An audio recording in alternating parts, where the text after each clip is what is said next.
Olá, pessoal, boa noite. Sejam todos bem-vindos à nossa live de hoje. Estamos aqui com a Dilson, né, que vai falar um pouco conosco sobre a alma e sua emancipação. Aqueles que tiverem questionamentos a fazer podem colocar no chat, que ao final da palestra nós iremos fazer as perguntas para a Dilson, né, e todos já conhecem a Dilson, né, que é espírita, escritor, magnetizador e que atua bastante nessa área de fenômenos de emancipação da alma. Então, vou passar a palavra para ele e desejar a todos uma excelente live. É com você, meu amigo. Obrigado, Tatiana. Boa noite, pessoal. Sejam todos bem-vindos à nossa live de hoje sobre a alma e a sua emancipação. Vamos iniciar fazendo uma prece, pedindo a Deus, nosso Pai Criador, que nos abençoe nessa noite, nos inspire, para que tenhamos uma noite de muita paz, de muita harmonia, de muita leveza, que possamos aurir bons conhecimentos, todos nós, trocando ideias, experiências, aprendizados, para que possamos todos juntos crescer, para que possamos, dessa maneira, nos munir de melhores recursos para ajudar aqueles que necessitam. Então, que o Senhor nos abençoe e nos guarde hoje e sempre, cada dia mais. Mais uma vez, boa noite a todos. Quem tiver comentários ao longo da palestra que quiser fazer, ou fazer alguma pergunta, alguma dúvida que ficar, pode ir escrevendo aí, que ao final a gente tentará responder, tá bom? Tatiana, você coloca os slides aí, por favor.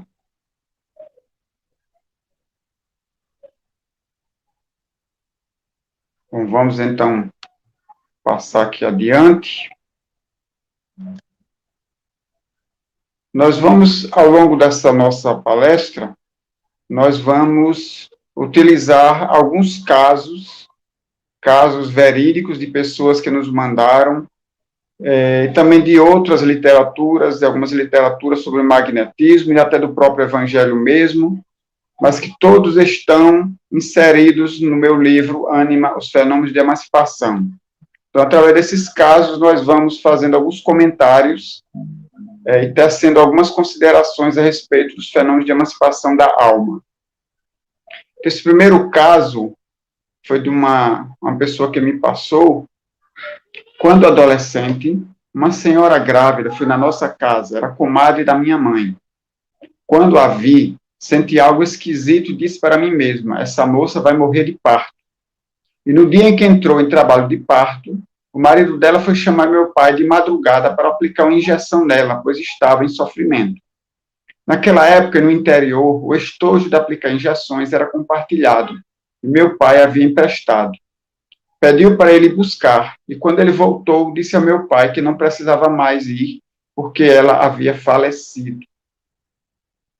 Aí a pergunta, como é que aquela adolescente sabia que a senhora grávida iria desencarnar durante o parto? Quando ela viu a senhora grávida, ela pensou, ela vai morrer de parto. Era uma pessoa que ela não conhecia. Era uma comadre da mãe, aliás, era uma pessoa conhecida da mãe dela, mas não era uma pessoa das relações dela. Mas de onde ela tirou essa informação de que a senhora grávida iria desencarnar de parto? Logicamente que não foi através das suas faculdades de ser humano, das faculdades físicas. Porque as nossas faculdades humanas, elas são limitadas pela extensão do nosso cérebro, pelo alcance do nosso cérebro, pela saúde que nosso cérebro possui, pelos nossos sentidos físicos. Então, nossos sentidos de visão, de audição, de paladar, de tato, de olfato, não conseguem alcançar aquilo que está além dos seus limites. O nosso cérebro não consegue fazer deduções desse tipo com relação ao futuro de alguém. Já as faculdades da alma possuem sensações e percepções que estão além dos limites do nosso corpo físico. Então, a alma possui percepções que estão muito além dos limites que o corpo consiga apresentar. Da mesma maneira que nós encarnados enxergamos, percebemos o mundo ao nosso redor através dos nossos sentidos, compreendemos o mundo ao nosso redor através das faculdades da nossa intelectualidade, da nossa inteligência, apresentadas pelo nosso cérebro. As faculdades da alma possuem sensações e percepções que funcionam através do nosso perispírito. Sendo o perispírito um corpo muito mais sutil que o nosso corpo físico, logicamente, as sensações e percepções captadas através do perispírito têm uma extensão e um alcance muito maior do que aquele que é alcançado pelos limites do nosso cérebro e dos nossos sentidos físicos. Enquanto que nossos sentidos físicos são limitados, a nossa alma ela tem um limite que é o limite do perispírito, do alcance do perispírito. Mas sendo o perispírito um corpo sutil, ele tem limites que são muito mais extensos, muito mais avançados do que os sentidos do corpo físico. Então, aquela jovem não percebeu o futuro daquela grávida através dos sentidos físicos, mas através dos sentidos espirituais, através das faculdades da alma, através do seu perispírito, que teve percepções, a alma teve percepções através do seu perispírito, captando assim aquilo que ainda iria acontecer na vida daquela senhora grávida, no futuro dela. E o que é a alma? Na questão 134 do Livro dos Espíritos, Kardec não deixou de fazer essa pergunta. O que é a alma? E os Espíritos responderam, é um espírito encarnado. E o que era a alma antes de se unir ao corpo? Antes de ser um espírito encarnado, o que era a alma? Era um espírito. Então, apesar de alma e espírito representarem o mesmo ser, é o mesmo ser, só que em condições diferentes, em situações diferenciadas. Então, enquanto nós estamos separados deste corpo físico, desligados de um corpo físico, vivendo na erraticidade no mundo espiritual, nós somos chamados de espírito. Mas quando esse espírito se liga a um corpo físico e reencarna, nós somos chamados de alma. Por que Kardec faz essa diferenciação? Que para cada coisa é necessário que exista uma palavra específica para que haja um entendimento melhor. Então, quando nós falamos em espírito, nós estamos nos referindo ao ser desencarnado. Mas quando estamos nos referindo à alma, estamos nos referindo ao ser encarnado, o espírito, que é aquele ser ligado ao seu perispírito, que se encontra naquele momento unido a um corpo físico, portanto, encarnado. Esse é a alma.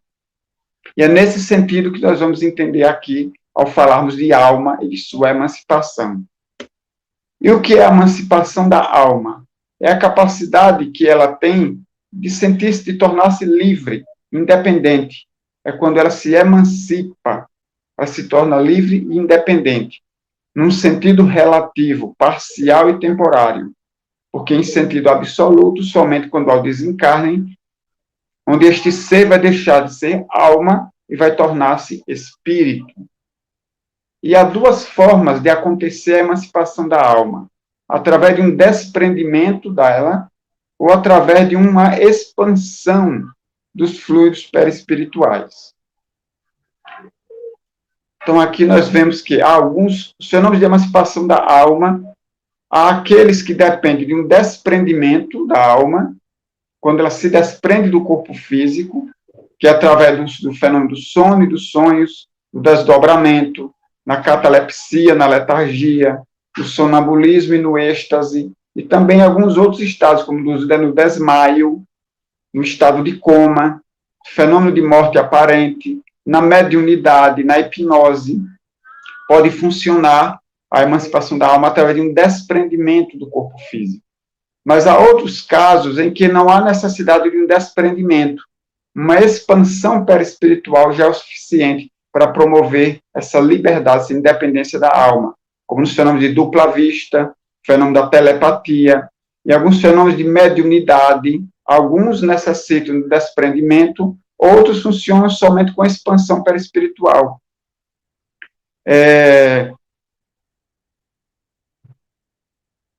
alguns fenômenos também podem acontecer apenas com expansão perispiritual, como na hipnose. Certos fenômenos de hipnose, uma hipnose mais profunda, necessitam de um desprendimento. Mas em outros fenômenos de hipnose, mais leves, mais superficiais, uma expansão perispiritual já é o suficiente para promover essa liberdade, essa emancipação da alma. Vamos em frente, então, com outro caso que está em Mateus, no Evangelho de Mateus, capítulo 21. Quando se aproximaram de Jerusalém e chegaram a Betfagé, no Monte das Oliveiras, então Jesus enviou 2 discípulos, dizendo-lhes: Ide à aldeia, defronte de vós, e logo encontrareis uma jumenta amarrada e um filhote com ela. Após soltar, conduzi-os a mim. Indo os discípulos e fazendo o que Jesus lhes ordenara, conduziram a jumenta e o filhote, puseram sobre eles as vestes e sentou-se em cima deles. Então, Jesus, nós podemos dizer que tinha as faculdades de emancipação da alma, sim, em estado limite, de forma absoluta. O máximo que um ser humano consegue alcançar, estando encarnado, era a capacidade que Jesus possuía de emancipar-se. Então, de que maneira ele enxergou que eles chegaram nas portas da aldeia, lá em Betfagé. E ainda do lado de fora da aldeia, Jesus disse: entra na aldeia, que lá vocês vão encontrar uma jumenta e um filhote amarrados. Traz eles para mim. Como que Jesus poderia enxergar fisicamente? Logicamente não foi, porque a nossa visão física tem um limite. Segundo alguns estudos, o limite máximo alcançável pela nossa visão física é de 5 quilômetros. E isso, logicamente, dependendo da saúde da nossa visão, dependendo da claridade do ambiente, dependendo se há ou não obstáculos à nossa frente. Então, se tudo estiver concorrendo a favor, o limite máximo de alcance de nossa visão física é de 5 quilômetros. Mas a extensão da visão da alma não tem um limite estabelecido. E não há obstáculos que atrapalhem essa visão da alma. Então, Jesus poderia, através de sua visão da alma, sua capacidade de dupla vista, enxergar muito mais distante, enxergar através de todos os obstáculos que aquela cidade, que aquela aldeia pudesse oferecer, mas que ele conseguiu enxergar que lá havia aqueles 2 animais lá amarrados e que os discípulos poderiam ir até lá, e realmente foram e encontraram a jumenta com o filhote amarrados da forma exatamente como Jesus disse para eles. Então, através da dupla vista, Jesus conseguiu enxergar muito à distância aqueles animais. Um outro caso que nos foi enviado, também consta no nosso livro Ânima, esse aqui. Tenho uma amiga que, se ela estiver triste ou muito preocupada, eu capto o pensamento dela e sinto o que ela está sentindo. Sei que é ela porque telefono e ela confirma. Se este fosse um caso isolado, a gente poderia até dizer, foi uma coincidência, talvez seja um mal-estar qualquer, que a pessoa sentiu, que não tem ligação nenhuma com aquela outra pessoa, foi uma coincidência apenas. Mas não é apenas um caso isolado. Casos como esse são relatados às dezenas. São muitos e muitos os casos desse tipo para serem somente uma coincidência. E pela quantidade, então, nos chama a atenção. Entendemos que esse caso aí pode ser um caso de telepatia, onde a moça ela consegue captar o pensamento da amiga à distância. Quando a amiga não está bem, ela consegue sentir nela mesma aquilo que a outra está sentindo. E dessa maneira, então, ela liga, telefona e a pessoa confirma: realmente eu não estou muito bem hoje. Seria um caso de telepatia. A telepatia, assim como a dupla vista, normalmente são fenômenos que ocorrem sem que haja necessidade de um estado de transe. Podem ocorrer simplesmente através de uma expansão perispiritual. Como assim? Nossos fluidos se expandem, os fluidos perispirituais se expandem, e ao tocarem, ao entrar em contato com os fluidos perispirituais da outra pessoa, terminam por desde que haja uma boa relação entre os fluidos de ambos, a pessoa consegue, então, captar o pensamento que a outra pessoa tem. É o mesmo que ocorre de forma semelhante, aliás, que ocorre na mediunidade. O médium ele tem a capacidade, quando seu fluido perispiritual se expande, ou quando ele entra em estado de desprendimento, e seus fluidos perispirituais se expandem, entrando em relação com os fluidos perispirituais do espírito comunicante, desde que haja uma boa relação entre ambos, desde que o fluido dos dois consiga uma boa conexão, uma boa interação, haverá então essa captação do pensamento do espírito que o médium transmitirá, seja através da fala, seja através de uma imagem que ele vê, seja através de uma escrita, seja através de uma pintura, de um desenho, enfim, dependendo do tipo de mediunidade que aquele médium desenvolveu. Então, o pensamento do espírito é captado e ele retransmite ou interpreta esse pensamento e retransmite através da faculdade mediúnica que ele tem. Se ele não tem uma faculdade mediúnica, ele pode captar esse pensamento de um outro encarnado, através do fenômeno telepático, quando os fluidos dos dois conseguem se casar de maneira eficiente e suficiente para que ele consiga captar o pensamento, até as emoções, as sensações da outra pessoa, e assim eles podem sentir dele mesmo, ou simplesmente ele captar que a pessoa não está bem. E aí vai muito do desenvolvimento da faculdade telepática do indivíduo e da qualidade dessa interação fluídica entre ambos.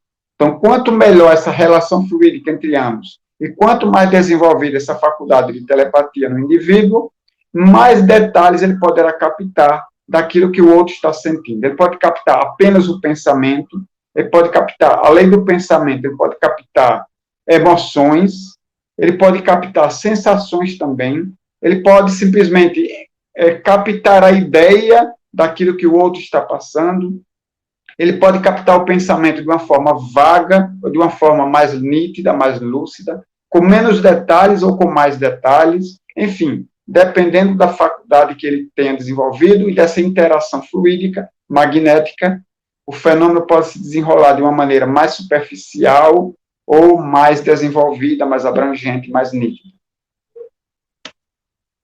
Um outro caso também se encontra no livro Ânima. Meu filho sofreu um acidente na escola. Eu ouvi ele me chamar e vi sangue no rosto dele.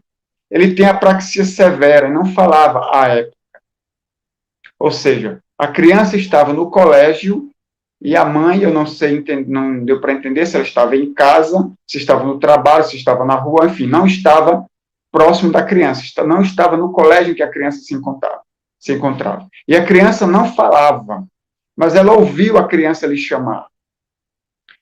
Então, é provável que tenha acontecido o seguinte: a criança sofreu um acidente na escola e ele pode ter chamado a mãe em pensamento, ele pode ter pensado na mãe, ou a mãe pode ter simplesmente captado, porque mãe tem muito dessas coisas, né? Quando muitas vezes o filho está passando por uma situação difícil, mesmo que estando distante, a mãe às vezes sente aquele aperto no coração, sente aquela angústia dentro de si, sente uma sensação, um pressentimento vago ou mais nítido de que algo de errado está acontecendo com o seu filho. Então, as mães geralmente têm esse tipo de coisa, que é um fenômeno telepático, ou pode ser também um fenômeno de dupla vista, onde a mãe pode ter ouvido, captado o pensamento da criança, que pode ter lhe chamado à distância, ou ela pode simplesmente, através de uma dupla vista, ter enxergado ou percebido que algo de errado tinha acontecido com a criança. Porque a dupla vista, ela também tem níveis diferenciados, dependendo do seu desenvolvimento.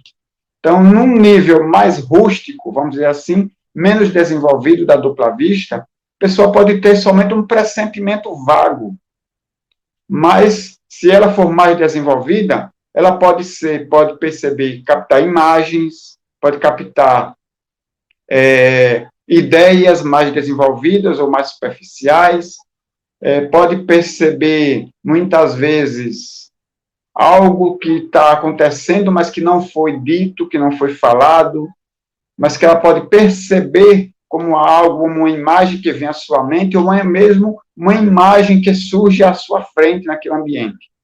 Às vezes, as pessoas que têm dupla vista, elas conseguem enxergar algo que está distante apenas como se fosse uma imagem na sua mente. Pode ser uma imagem mais vaga ou uma imagem mais precisa, mais detalhada. Ou pode, se ela tiver a dupla vista mais desenvolvida, como que uma imagem de cinema que aparece à sua frente. Como se fosse uma janela que se abre à sua frente, lhe mostrando aquela outra realidade à distância que ela pode enxergar através daquele como se fosse um monitor de televisão, um monitor de cinema. Ou então, às vezes, as duas realidades, a física presente e aquela outra realidade à distância, podem se misturar no mesmo ambiente e ela acabar enxergando as duas coisas ao mesmo tempo. Então, por exemplo, se essa mãe estivesse na casa dela, ela poderia ver, de repente, surgir um quadro que se abre à sua frente com a imagem do filho acidentado. Ou ela simplesmente enxergar o filho chorando, sem entender do que se tratava, em algo menos nítido, menos detalhado. Ou ela poderia simplesmente, ali na sala da casa dela, onde ela está, ou na cozinha fazendo o almoço, de repente aparecer a imagem do filho acidentado. Então, as duas imagens se intercalarem, ou se misturarem no mesmo local, no mesmo ambiente, ela enxergar as duas ao mesmo tempo. Uma com os olhos físicos, a imagem presente, e uma outra realidade através das percepções perispirituais, que são as percepções da alma, através do seu perispírito. É interessante essas percepções perispirituais, porque elas são muito mais avançadas do que as percepções através dos nossos sentidos físicos. E a gente vai falar mais detalhado sobre isso daqui a pouquinho. Um caso que está na Revista Espírita, de 1864. Uma noite, ouvi em meu ouvido uma voz forte que me gritava: Sara está doente, muito doente. Corri à sua casa. Um médico a velava e atendia uma crise. Na véspera à noite, Sara tinha reentrado com uma febre ardente. O delírio continuou toda a noite. Então, se eu não estou enganado, esse é o caso, era um senhor que conhecia Sara, que era uma jovem, eram amigos. Ele estava na casa dele à noite e ele ouviu uma voz nítida, forte, ao seu ouvido, como alguém gritando: Sara está doente, muito doente. E ele então correu até a casa dela e chegou lá. Ela realmente estava doente e tinha um médico lá que estava cuidando dela já, da saúde dela. De onde veio essa voz forte que ele gritava que Sara estava doente? Pode ter sido o pensamento de algum espírito que ele captou telepaticamente. Porque a telepatia pode se dar também entre encarnados e desencarnados. Então, ele pode ter captado telepaticamente um pensamento de algum espírito que ele avisava que Sara estava doente. E dessa maneira, então, ele foi até a casa dela. Ou ele pode ter captado do pensamento dela, em forma de voz. Pode ter chegado a ele como se fosse uma voz, mas que o seu cérebro transformou em uma voz audível. Mas ele pode ter captado o pensamento da própria Sara também. Pode ter sido um fenômeno telepático de encarnado para desencarnado. Ou mesmo do médico, se é que o médico conhecia esse senhor, né? Para avisá-lo, para pensar.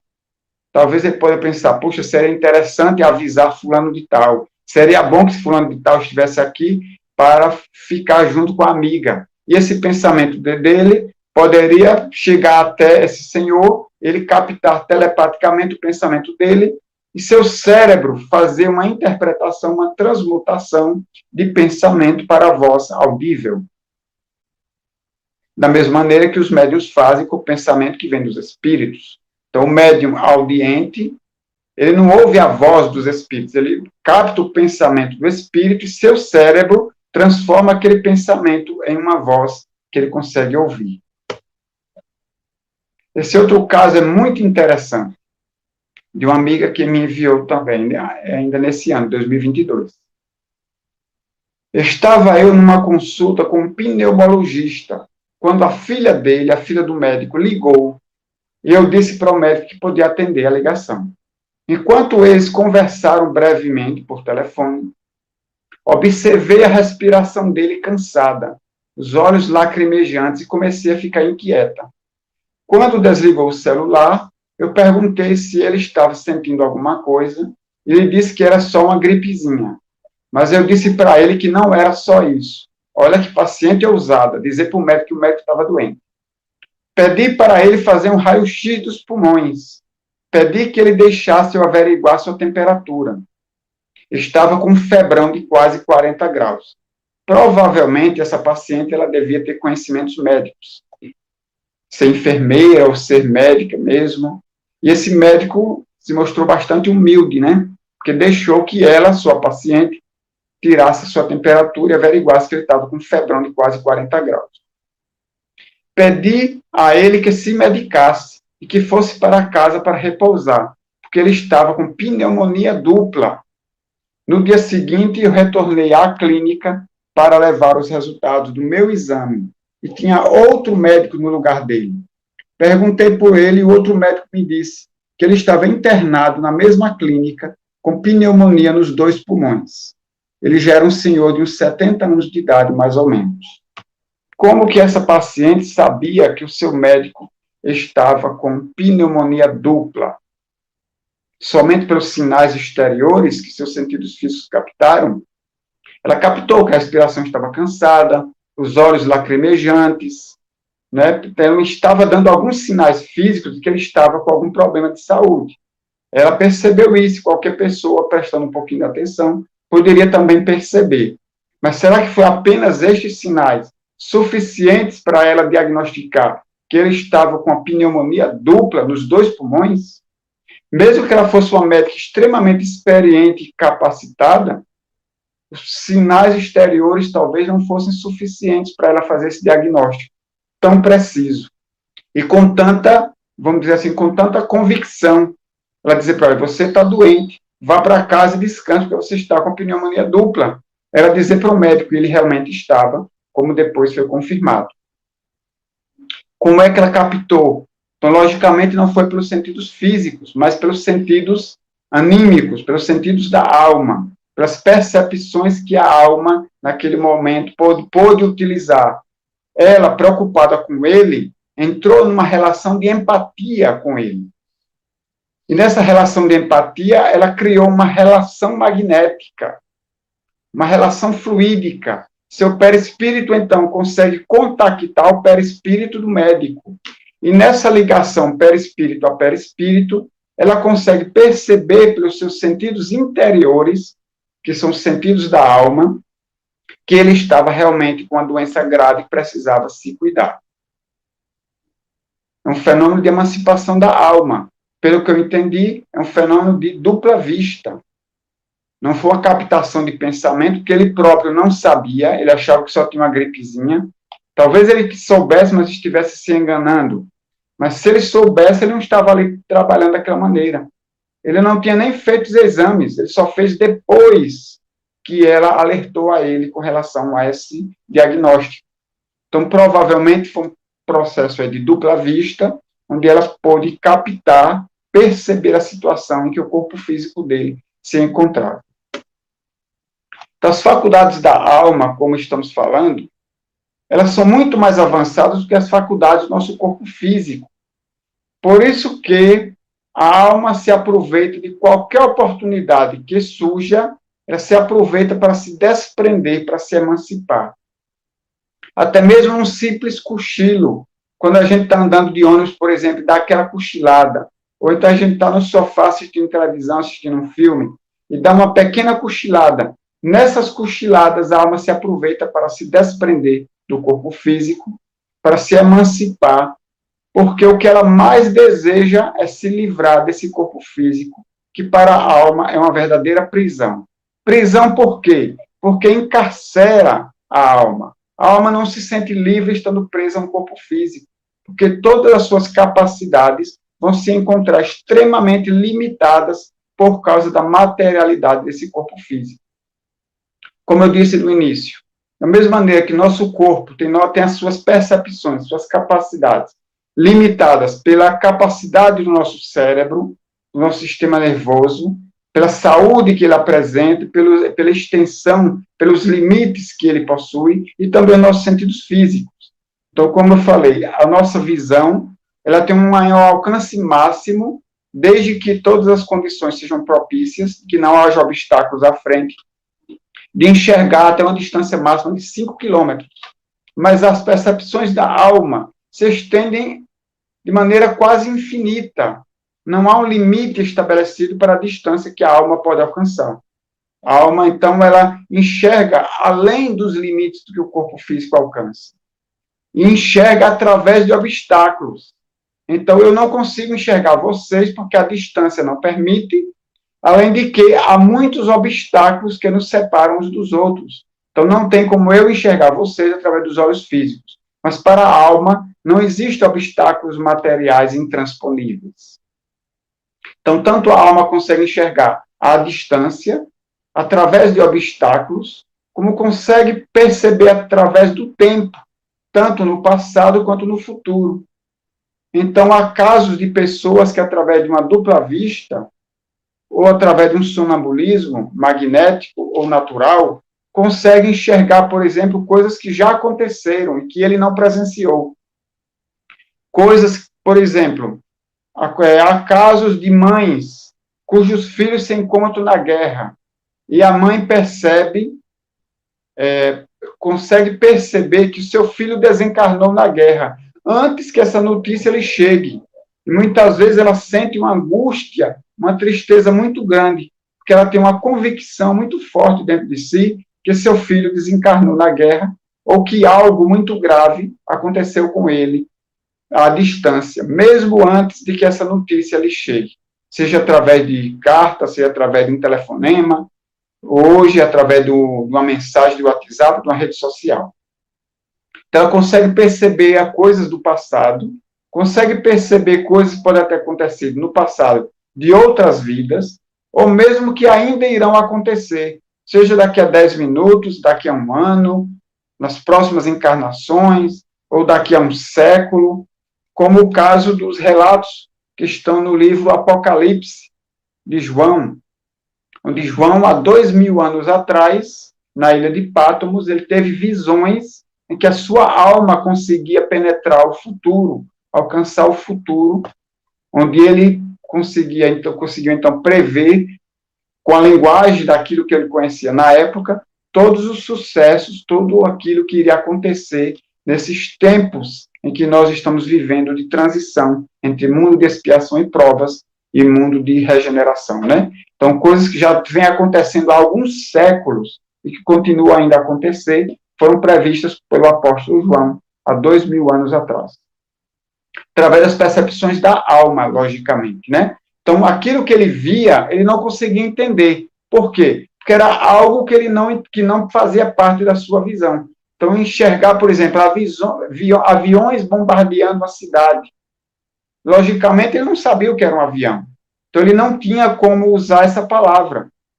Ele não tinha conhecimento a respeito de máquinas voadoras criadas pelo homem. Então, logicamente, ele usa o linguajar de acordo com aquilo que ele podia interpretar, como ele podia entender tudo aquilo, mas ele deixa claro os sofrimentos e os terrores que a nossa humanidade passaria nesses séculos aí, nesses últimos séculos que a gente tem vivido, né? Então, as faculdades da alma têm percepções muito mais avançadas, enquanto que nós, encarnados, através dos nossos sentidos físicos, enxergamos apenas o presente com relação ao tempo e com relação ao espaço, aquilo em que eu estou imerso nesse momento presente e nesse local em que eu estou presente.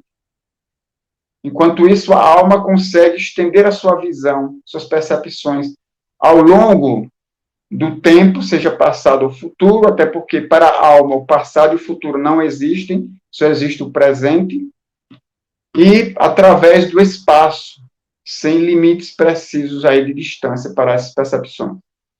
A alma também tem a sua memória muito restrita e limitada quando ela encarna, mostrando realmente uma verdadeira limitação, uma verdadeira prisão para o espírito que está encarcerado nesse corpo físico.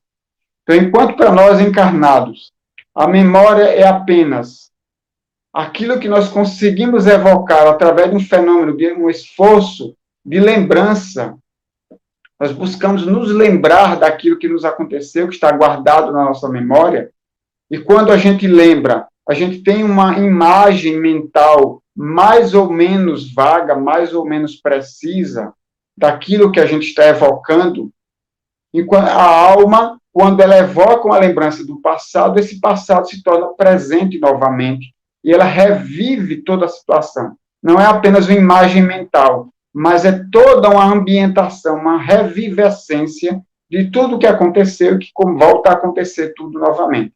Então, ela se vê presente novamente em todos aqueles acontecimentos em que ela pensou, e que acontece novamente. Então, com todo o ambiente se modifica, então ela se vê novamente ali no mesmo espaço, com as mesmas pessoas, com os mesmos sons, as mesmas cores, mesmos perfumes, mesmos odores que ela sentiu, que ela presenciou no passado, novamente é presente para ela, está acontecendo novamente naquele momento. Por isso que os espíritos sempre alertam nas literaturas espíritas para a gente aprender a controlar o nosso pensamento, para só pensar coisas boas. Porque quando a gente está aqui encarnado, a gente pensa numa coisa ruim, vem uma imagem mental daquilo que é ruim.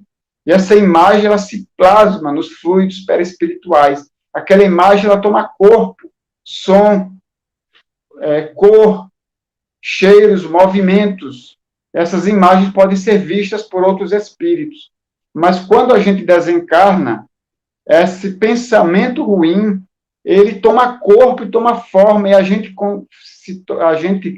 se lança, a gente se insere naquilo que não é apenas uma imagem mental, mas é toda uma situação que está verdadeiramente acontecendo naquele momento que a gente criou, nós fomos criadores daquela situação que está acontecendo, que a gente está se inserindo. Então, se a gente, por exemplo, aqui encarnado, a gente pensa algo absurdo, a gente pensa em tirar a vida de alguém, vem a imagem mental daquilo que a gente está pensando. E que a gente pode simplesmente mudar o pensamento e aquela imagem desaparece. Mas quando a gente está desencarnado e o espírito pensa em prejudicar alguém através de algum tipo de ação, essa imagem, ela simplesmente cria aquela situação onde ela vai se ver, não como uma imagem de televisão, mas ela vai estar inserida na cena. Não como telespectador, mas como ator, atuando naquela cena e executando a ação que ela estava pensando. Aquilo que era só pensamento se torna uma realidade, onde ela vai estar ali atuando e participando daquela cena criada naquele momento por ela. Então, a memória no espírito é algo muito mais forte e muito mais, vamos dizer assim, material, ela é plasmado, né? Algo que se plasma. Enquanto que nós aqui, quando pensamos em algo, evocamos algo da memória, apenas cria uma imagem mental, o espírito ele plasma aquela situação que ela está vivendo, onde ele vai estar imerso e atuando naquele momento. É o que acontece mais ou menos com as pessoas que têm alucinações. Os esquizofrênicos, por exemplo. Quando o pensamento deles é como se o pensamento que é produzido na alma saltasse de fora da sua mente e se plasmasse a sua mente, ele vê o seu pensamento ali acontecendo. Então, logicamente, não ipsiliteri, porque nós estamos encarnados e, de qualquer forma, a matéria ainda é um limitador. Mas quando o esquizofrênico, quando ele tem uma alucinação, na realidade é o seu pensamento que se plasma fora dele. Então, quando ele diz, fulano ali está rindo de mim, ele realmente enxerga a pessoa rindo dele. É uma realidade particular, mas é uma realidade que está acontecendo naquele exato momento. Nós que estamos do lado de fora, ele vai perguntar, você não está vendo? Não, eu não estou vendo. Mas ele está vendo. É uma realidade que existe, mas não é uma realidade coletiva. É uma realidade individual. Isso acontece para ele. E que não adianta a gente dizer, não é verdade, é uma alucinação, é a imaginação da sua cabeça. Ele não vai aceitar, porque ele está vendo, para ele é fato. Para ele é um fato. Não adianta a gente dizer, criar teorias da imaginação, da alucinação, porque a teoria que a gente formular vai estar em contradição com aquilo que para ele é realmente um fato. Com relação ao aprendizado, a alma aprende de maneira muito mais fácil do que nós. Nós, encarnados, para aprender alguma coisa, a gente tem que ler, pesquisar, analisar, experimentar, trocar ideias, para que a gente possa aprender. A alma, ela não aprende, ela apreende o conhecimento. Se eu quiser saber algo, por exemplo, a respeito de Tatiana, eu vou perguntar: Tatiana, qual é o seu nome completo? Ela vai me dizer. Quantos anos você tem? Ela me diz. Quantos filhos você tem? Ela me diz os filhos, o nome dos filhos, em que série cada um deles estuda. Ela vai me contando. Eu preciso que ela me diga e que eu ouça. Eu vou usar meus sentidos físicos para aprender. E nem sempre eu consigo captar exatamente aquilo que ela me disse. E nem sempre ela vai conseguir dizer exatamente aquilo que ela pensou. Porque nessa comunicação verbal há sempre imensos obstáculos, tanto por parte de quem fala, de quem vai expressar a fala, por parte de quem está ouvindo e também os obstáculos que se interpõem no próprio processo de comunicação. Então, é uma forma de se comunicar extremamente limitada. Mas para a alma, não. Quando dois espíritos se encontram e seus fluidos se casam um com o outro, se conectam, ele simplesmente apreende o que está na alma do outro. Simplesmente ele apreende. Então, ele conhece o outro através dessa captação. Seja a captação do pensamento, seja a captação da própria história que está registrada no outro. Então, eles se conectam e, dessa maneira, então, ele capta aquilo que está no outro. Assim, ele sabe, fica conhecendo o que o outro tem. Cria-se uma afinidade, porque sabem, só naquele contato, eles sabem que tem afinidades, que tem gostos semelhantes, que tem níveis evolutivos semelhantes, que gostam dos mesmos temas de estudo, que gostam de fazer as mesmas coisas, que têm amigos em comum, ou seja, eles apreendem de uma só vez, em uma velocidade extraordinária, todas essas informações. É o que acontece quando duas pessoas realizam um processo telepático. Você pode entrar em telepatia com o outro, e nesse processo você consegue aprender qual é o nome que o outro tem, não precisa ele dizer, verbalizar. Você capta o nome que a pessoa tem, onde é que ela mora, o número de telefone dessa pessoa. Tem um caso muito interessante que eu vou mostrar daqui a pouquinho. Com relação à locomoção, a mesma forma também. Com relação à comunicação, nós já falamos aí junto com o aprendizado. Locomoção, nós, para nos locomover, utilizamos nossas pernas, que é uma maneira extremamente rudimentar e lenta de se transportar, usando nossas pernas, ou criando recursos tecnológicos, veículos, sejam veículos automotivos, sejam veículos espaçonaves, enfim, que a gente cria para se locomover mais rapidamente e a grandes distâncias. Mas, mesmo assim, são ainda recursos extremamente limitados, porque a alma se transporta com a velocidade do pensamento. Ela pensa e ela já está lá transportada. Então, a velocidade do pensamento. Por todos esses motivos, e talvez muitos outros, é que a alma se sente extremamente presa quando está ligada a um corpo. Ou seja, o espírito é livre, mas a alma é encarcerada, é um ser encarcerado num corpo físico. Por isso que ela se aproveita de todos os momentos que ela pode se aproveitar para se libertar, para se emancipar desse corpo, seja num simples cochilo, seja durante o sono, seja nos fenômenos em que a gente consegue que o corpo fique inerte, como na letargia, na catalepsia, no sonambulismo, no êxtase, e aí a alma se aproveita e se desprende para aurir um pouco de liberdade fora desse corpo físico, e nessa liberdade ela consegue utilizar um pouco mais essas faculdades que ela tem, faculdades anímicas, faculdades da alma. No fenômeno da dupla vista, da telepatia e outros que não precisam do estado de transe, o corpo não fica inerte, mas mesmo assim, o indivíduo que possui esse tipo de faculdade, ele consegue dar expansão ao seu perispírito e, dessa maneira, utilizar um pouco mais das faculdades da alma, mesmo não estando desprendido desse corpo físico. Um outro caso interessante, esse aqui. Uma amiga me pediu para fazer uma consulta na internet, mas precisava da senha dela. Ela, porém, não conseguia falar comigo e vice-versa. Coisa da internet brasileira, né? A gente tenta mandar uma mensagem para a pessoa, aí não tem sinal de internet, o Wi-Fi não funciona, cai toda hora, e aí você tenta se comunicar com a pessoa e não consegue. Mas ela precisava da senha da outra para entrar na internet e fazer a consulta. Aí me veio um número na cabeça, que não era nem ligado à data de nascimento, nem nada pessoal da minha amiga. E era exatamente o número da senha que eu precisava para acessar a consulta. Quando ela me enviou o número da senha, eu já tinha acessado o sistema. Ou seja, ela captou telepaticamente o número da senha da amiga para entrar na internet.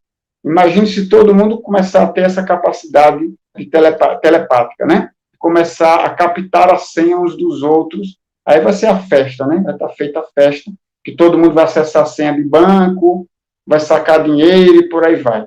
Por isso que pensamos que esses fenômenos eles serão cada vez mais comuns entre nós encarnados, à medida em que nós progredirmos, à medida em que nossos corpos físicos se tornarem mais sutis, menos densos, mais leves, facilitando assim o desprendimento da alma, que depende tanto de uma aptidão do próprio espírito, como também de uma certa aptidão do próprio corpo físico. Então, à medida em que a gente progredir espiritualmente, que nosso corpo for se tornando menos materializado, menos denso, isso propiciará a alma entrar mais em estados de emancipação. E assim nós poderemos contactar as pessoas à distância, sem necessariamente precisar do WhatsApp, sem precisar da internet, sem necessariamente precisar de uma reunião mediúnica. Podemos entrar em contato com espíritos mais elevados para nos orientar, ou entes queridos que já partiram. Imagina a consolação que isso vai ser no futuro, onde a morte não terá mais nada de terrível, porque nós continuaremos a contactar os seres queridos que já partiram antes que nós, através de um fenômeno de emancipação da alma.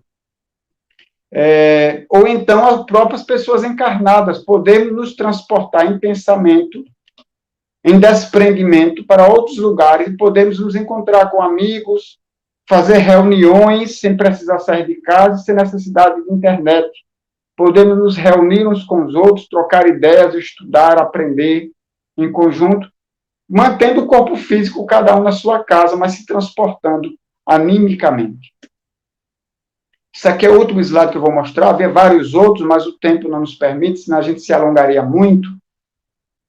O primeiro sinal ocorreu aos 7 anos de idade. Nessa primeira crise, ela teve uma convulsão e foi um alvoroço. Ela parecia desmaiada e muito pálida, mas logo voltou a si e dizia: mamãe, eu não estou vendo. Pouco depois tudo se normalizou, mas as crises na infância continuaram. Procuramos médicos em Sergipe que não constataram nada nos exames neurológicos. Fomos até Salvador para fazer exames mais completos, mas nada foi constatado. Então foi aconselhado tomar diazepam ao dormir. Ela tomou os remédios até os 17 anos, quando resolveu por si só deixar de tomá-los, já que ela nunca deixou nesse período de ter crises. Então, aos 7 anos de idade, ela teve a primeira convulsão.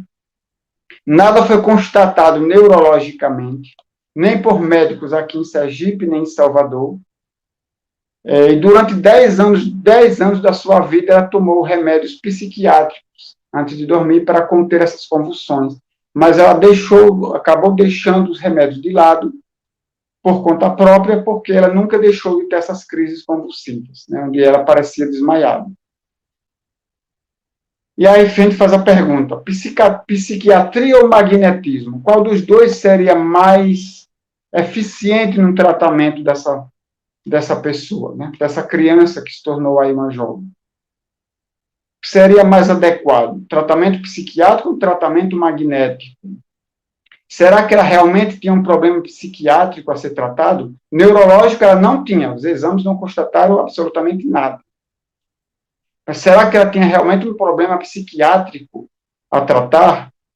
Logicamente, a gente não culpa aqui nenhuma culpa ou responsabilidade dos profissionais médicos, porque, na realidade, eles trabalham com aquilo que eles conhecem. Mas há um aspecto da questão convulsiva que é muito interessante e desconhecido dos médicos, a não ser daqueles que estudem a questão magnética. A convulsão, em muitos casos, ela é devida ao esforço, ao embate travado entre a alma e o corpo físico. A alma que quer se desprender e o corpo que, ligado a essa alma, aprende não deixando que ela se desprenda e acaba gerando o processo convulsivo.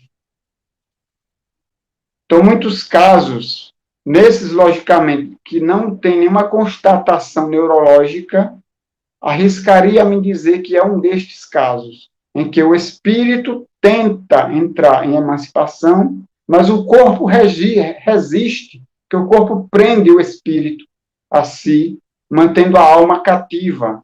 E nesse embate de tentar se desprender e tentar não deixar que a alma se desprenda, acaba gerando no corpo físico processo convulsivo. Mesmer, quando ele realizava seus tratamentos magnéticos, as obras de Mesmer não relatam isso, mas quando Mesmer tratava muitos pacientes, entravam em estado convulsivo. E eu fico a me perguntar se esse estado convulsivo proporcionado pelo magnetismo de Mesmer não era devido a um estado de pré-emancipação. Se não era através da magnetização que a gente utiliza para magnetizar os sonâmbulos, se nessa magnetização o espírito não se sentia mais à vontade para se desprender, mas havia ainda muita resistência do corpo físico. Mesmo chegou a criar uma sala das convulsões, que era uma sala totalmente acolchoada, paredes e piso acolchoados, para que as pessoas em estado convulsivo não se machucassem.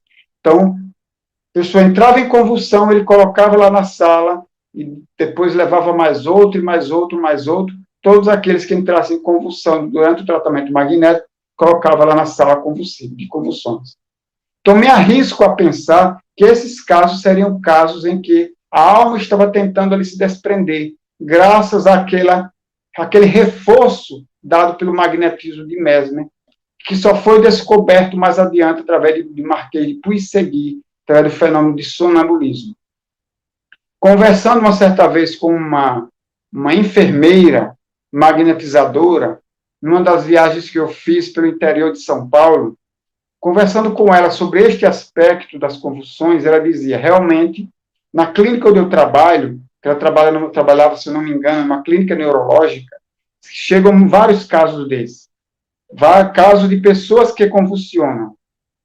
E nesses casos a gente faz o diagnóstico, onde a gente vai, um desse diagnóstico excludente.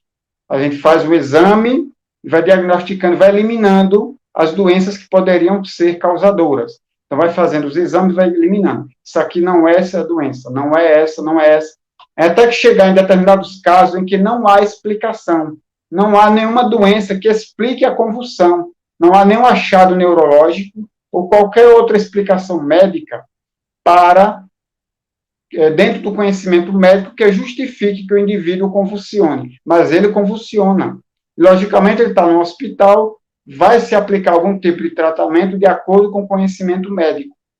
E aí nós ficamos a nos questionar se não seriam justamente esses casos em que não há nenhuma explicação médica, nenhum achado neurológico, que a justificativa seria justamente esse caso de indivíduos que buscam, desses espíritos que buscam se desprender do corpo físico, mas não conseguem e acaba gerando um estado convulsivo.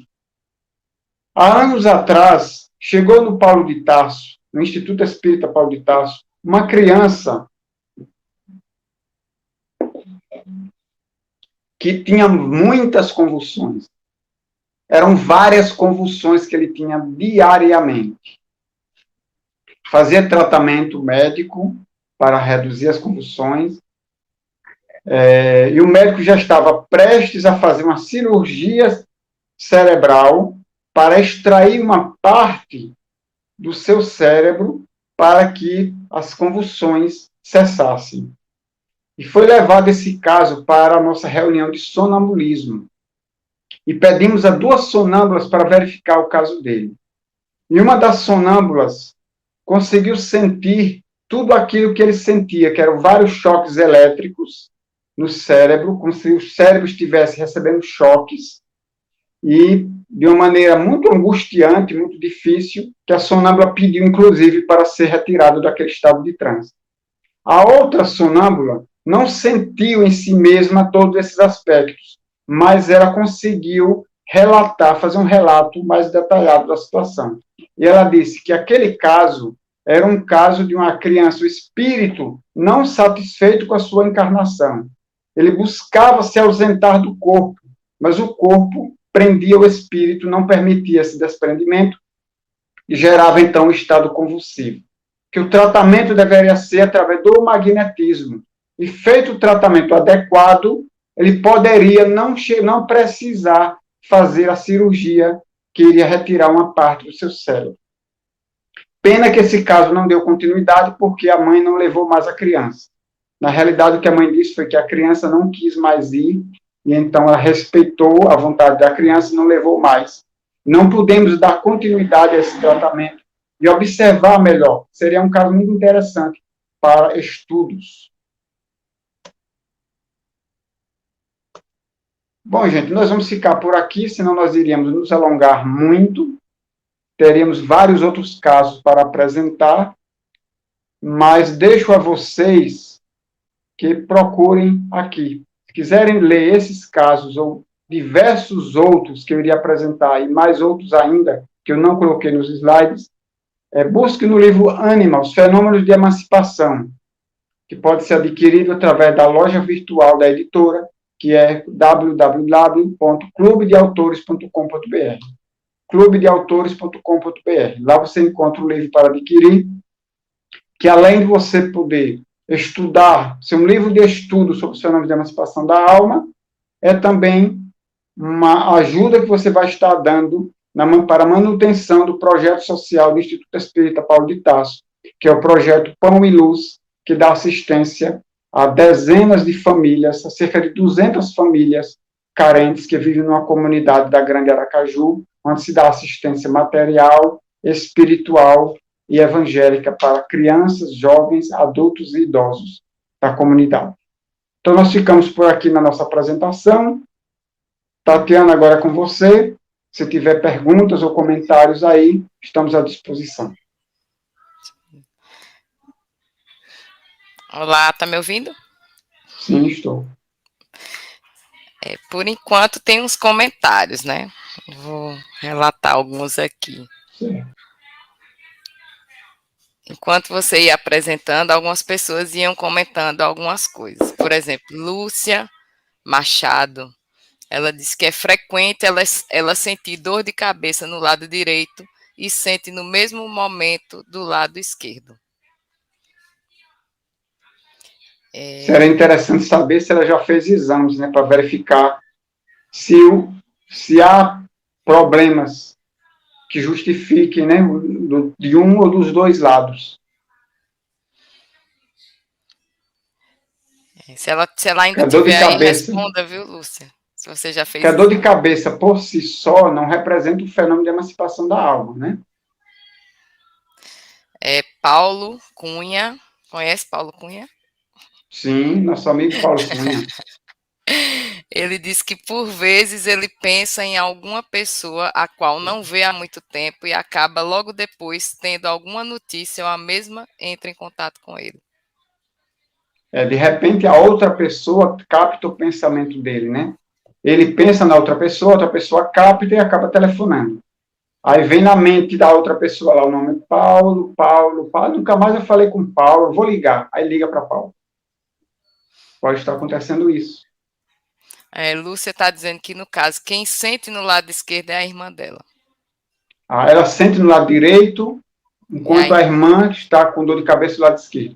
Isso é interessante que tem um livro, o último livro que a gente estudou, Tatiana, sobre magnetismo. Você lembra o nome? O de Deleuze? Foi o de Deleuze? Foi. Instruções práticas? Não, foi o mais novo. Não estou lembrando. Você lembra o nome? Não. É o livro mais novo que foi traduzido de Deleuze. Lá ele fala sobre o tato magnético, sobre essa percepção do magnetizador. Porque muitas vezes o magnetizador tem uma percepção como se fosse uma percepção em espelho. Ou seja, quando o doente sente de um lado direito, o magnetizador vai sentir do lado oposto, do lado esquerdo. Então, o mais comum é que o magnetizador sinta no mesmo local onde o doente sente. Mas há casos em que o magnetizador vai sentir do lado oposto, como se fosse Efeito espelho. Exatamente. Como é que é o nome? Espelho, efeito espelho. É um efeito espelho, exatamente. Ela disse que ela tem uma sintonia com ela, com a irmã. Muito bom. Isso ajuda muito, tanto no processo de tratamento, quanto também de percepção, através do tato magnético, da dupla vista, facilita muito. Isso mesmo, Jane. História crítica do magnetismo animal. Eu disse que Isso aqui é esqueci. uma aluna boa, dedicada. História crítica do magnetismo animal, de Deleuze. Estela disse que no caso da adolescente, que através da dupla vista previu a morte da gravidez, fico pensando se o livre-arbítrio não poderia alterar essa visão. Poderia, sim. Poderia. Nós é que não sabemos ainda utilizar esse tipo de fenômeno, né? Nós ainda não utilizamos. Tem um livro que eu recomendo todo mundo ler, porque foi um livro que, para mim, foi um divisor de águas no meu entendimento de determinadas coisas, que é Redescobrindo a Medicina, do Dr. Léo Dossi. É um médico norte-americano, onde ele escreveu esse livro, onde ele estuda as formas como a medicina irá se manifestar, se expressar, ou ser trabalhada mais futuramente. Então, ele cita casos, por exemplo, onde o médico ou a enfermeira, além de utilizar os recursos clínicos laboratoriais para detectar, para diagnosticar determinadas doenças, usam também os recursos dos sentidos interiores, que ele não vai usar esse nome, mas que nós conhecemos como dupla vista. Então, um médico, por exemplo, que possui uma dupla vista bem desenvolvida, além de ele utilizar o diagnóstico clínico que a medicina lhe ensinou e lhe possibilita, ele poderia usar também a sua própria dupla vista, sua capacidade de telepatia, sua capacidade de empatia e de interação fluídica com o paciente, e assim ele vai ter um diagnóstico mais preciso e mais detalhado daqueles doentes que ele atender. Acredito que no futuro nós vamos ter muito disso aí que você está só hipotetizando. Nós estamos aqui só hipotetizando, mas acredito que no futuro isso acontecerá em larga escala. Para isso, logicamente, precisamos sair da teoria e começar a entrar na prática. Não adianta somente a gente saber que existe a dupla vista e estudar sobre ela. É preciso desenvolver e praticar. Onde estão os grupos espíritas que não estão estudando e desenvolvendo as faculdades anímicas? Já existem alguns grupos começando a estudar e a desenvolver o sonambulismo, raros, muito raros. Mas e as outras faculdades de telepatia, de dupla vista, até mesmo o uso dos sonhos, que é uma faculdade anímica, de uma capacidade anímica também. O sonambulismo magnético, a letargia e a catalepsia. Não adianta simplesmente a gente saber que existe e estudar a respeito. A gente precisa começar a desenvolver e a utilizar na prática. Porque é para isso que elas existem. Não existe somente para a gente contemplar, para a gente ficar olhando e observando elas. Existe para a gente usar. Que Deus criou para isso. São faculdades que nos pertencem. Então, devem ser utilizadas para o bem. Estela quer saber o nome do autor do livro Reinventando a Medicina. Dr. Léo Dossi. Eu vou dizer como é que se lê, como é que se escreve. Larry, Larry, Dossi, Dossey. Léo Dossi. Reinventando a Medicina. Se você colocar no Google, você vai achar facilmente. Talvez encontre até o livro em PDF para ler. Jânia escreveu aqui que ela tem esses momentos de apagamento. Em muitos minutos eu faço um monte de coisa, vou a vários lugares. A contagem do tempo é totalmente diferente da vida real. Exatamente. Para a alma, o tempo acontece de maneira diferente. E quando nós conseguimos usar essa faculdade da alma relacionada ao tempo, a gente vai ver que o tempo não existe, só existe o presente. Mas como a gente ainda utiliza de maneira rudimentar, ainda há uma certa percepção do tempo, apesar de diferenciada da percepção terrena, né? Daqui do mundo material. Então, Jânia, a sugestão que eu lhe dou é: comece a desenvolver essa faculdade, comece a educá-la, a parar as arestas dela, para que ela comece a ser uma ferramenta útil para ajudar outras pessoas e a si mesma. José Barreto pergunta qual a importância do sono magnético no tratamento magnético. Olha, o sono magnético ou o sonambulismo tem várias funções.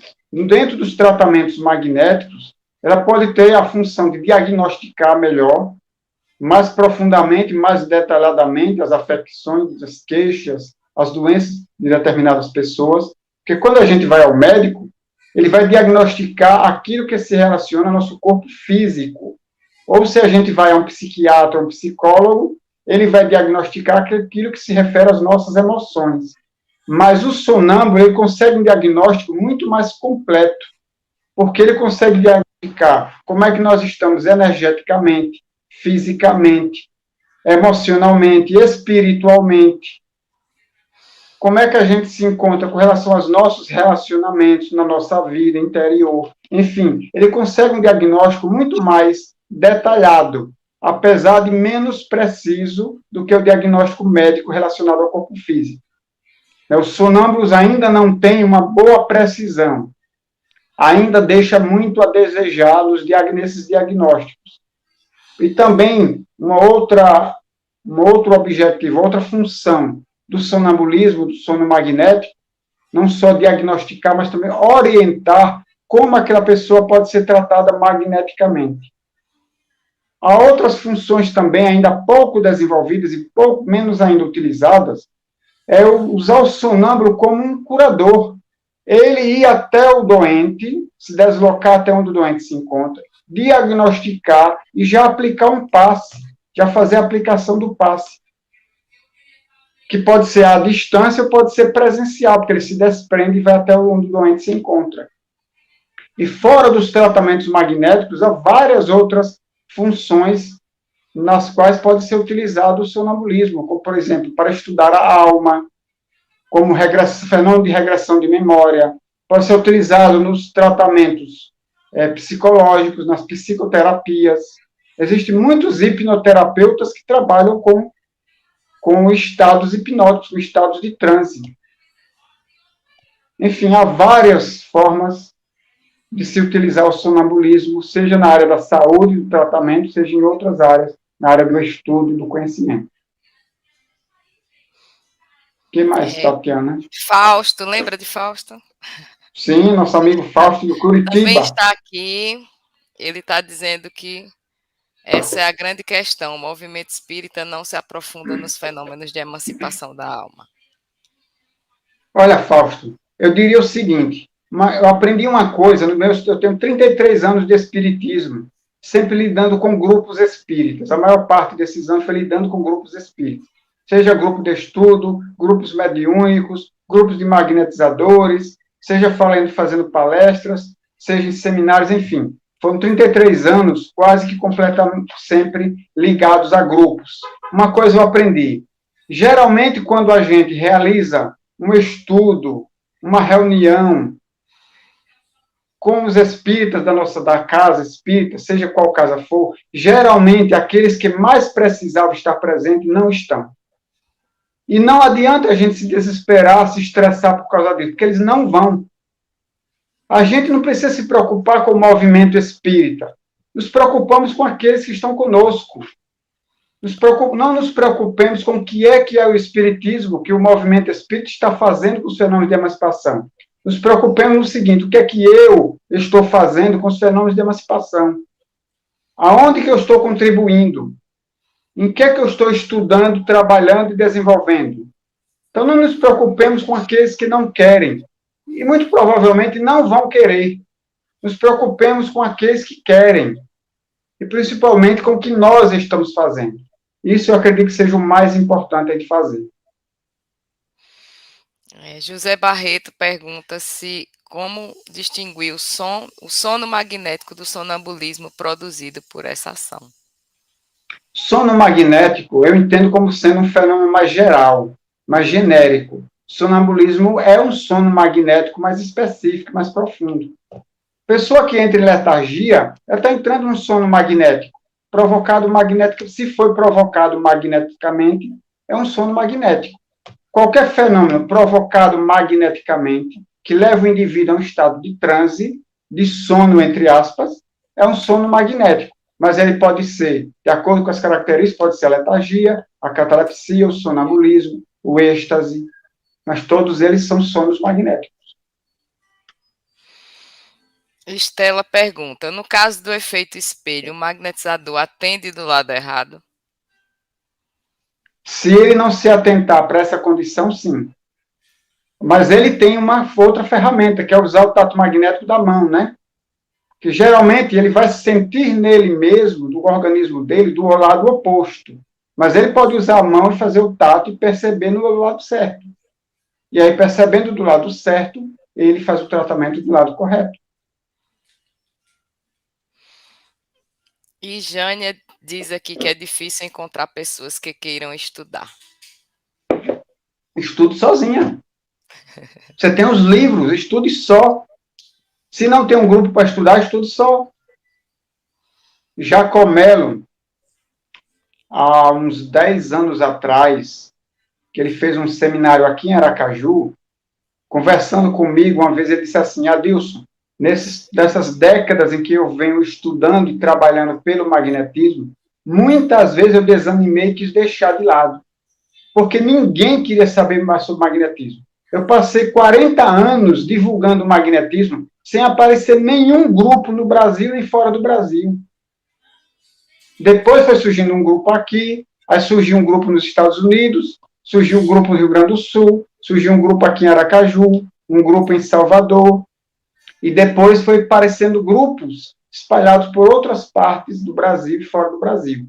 Mas durante várias décadas ele se viu absolutamente sozinho no magnetismo, mas nunca deixou de estudar nem de trabalhar a respeito. Então, sugiro que faça o mesmo. Não tem grupo para estudar, estude só. Você e os livros. Não, você não vai estar só, é você e os livros. Olha, a Leonora já se ofereceu aqui. Vamos estudar juntos, Jânia. Falar sobre grupo de estudo, estão todos convidados no próximo ano, em fevereiro. Tatiana vai estar iniciando um grupo de estudo para estudar mais um livro a respeito do magnetismo. Desta vez vai ser o livro Ânima, os Fenômenos de Emancipação. Esse é o nosso livro que vai ser estudado em grupo, virtualmente, aos sábados à tarde, sob a coordenação de Tatiana. É um grupo de discussão onde todos opinam, todos aprendem e todos contribuem com o aprendizado de todos. E Tatiana coordena esse grupo, com toda a simpatia, com todo o sorriso dela. Com direito ainda à música antes da aula e no final da aula. E a gente vai ter o privilégio de ter o autor, né? Estudando com a gente. Não é isso? Quem Meu sabe, amigo, né? Quem sabe, não. Meu amigo, por aqui encerraram as perguntas. Bom, então eu queria dizer só o seguinte, fazer um outro convite, um segundo convite. No próximo ano, o Instituto Espírita Paulo de Tarso vai estar promovendo, além desse estudo virtual em grupo, que começará em fevereiro, para dissecar cada parágrafo do livro Ânima, vai também estar realizando várias oficinas ao longo do ano, que vão começar do mês de maio até o mês de novembro. Serão 7 oficinas realizadas sobre vários temas relacionados ao magnetismo e aos fenômenos de emancipação da alma. Cada mês uma oficina diferente. Então, vai ser uma oficina sobre sensibilidade energética, vai ser uma sobre estudos de caso para tratamento magnético, uma sobre dupla vista, telepatia, sonambulismo, desdobramento, sono e sonhos, já vão 7, né? Isso, 7 oficinas. Oficinas que serão mais práticas do que teóricas. Vai ter uma parte pequena teórica, mas vai ter uma parte grande prática para a gente poder exercitar e desenvolver as nossas faculdades anímicas, de modo que a gente possa utilizar em benefício daqueles que necessitam e do nosso próprio autoconhecimento e evolução. Então, estão todos convidados no primeiro semestre do próximo ano, no início do ano, nos primeiros meses, vocês serão informados, verão o cartaz, formulário de inscrição, tudo isso direitinho, vocês serão informados no devido tempo. Tá bom? Fica aí o convite para todo mundo. E não deixem de adquirir o livro Ânima, como eu repetindo, além do conhecimento que vocês vão adquirir, que é o único livro dentro da linguagem espírita que vai falar sobre os fenômenos de emancipação da alma. A gente vai encontrar muitos e muitos livros, centenas de livros de autores diversos, brasileiros e estrangeiros, sobre esses fenômenos psíquicos, mas na linguagem espírita nós não vamos encontrar. Então, isso é uma raridade, a gente encontrar um livro sobre os fenômenos de emancipação escritos na linguagem espírita. Nós vamos encontrar na linguagem da parapsicologia, da linguagem da projeciologia, da projeção astral, e de outras diversas correntes de pensamento, todas ótimas, todas muito boas, mas apenas frisando que na linguagem espírita é uma raridade a gente encontrar um livro sobre o fenômeno de emancipação da alma. Então não deixem de adquirir, porque além do conhecimento, vão estar ajudando uma obra de caridade, uma obra beneficente. É isso, Tatiana. Nós ficamos por aqui hoje, agradecendo a todos e pedindo a Tatiana para fazer a prece de encerramento. Eu faço. Obrigada, amado Mestre Jesus, por mais essa oportunidade que tivemos aqui durante essa noite, de ampliarmos cada vez mais os nossos conhecimentos acerca desses fenômenos de emancipação. Te pedimos que abençoe a cada um de nós que estão aqui ligados, né, pelo coração, pela internet, os que não puderam vir. Tu abençoe cada um dos lares, levando a paz, o amor, a serenidade. E que, acima de tudo, seja feita a vontade de Deus, nosso Pai. Que assim seja. Que assim seja.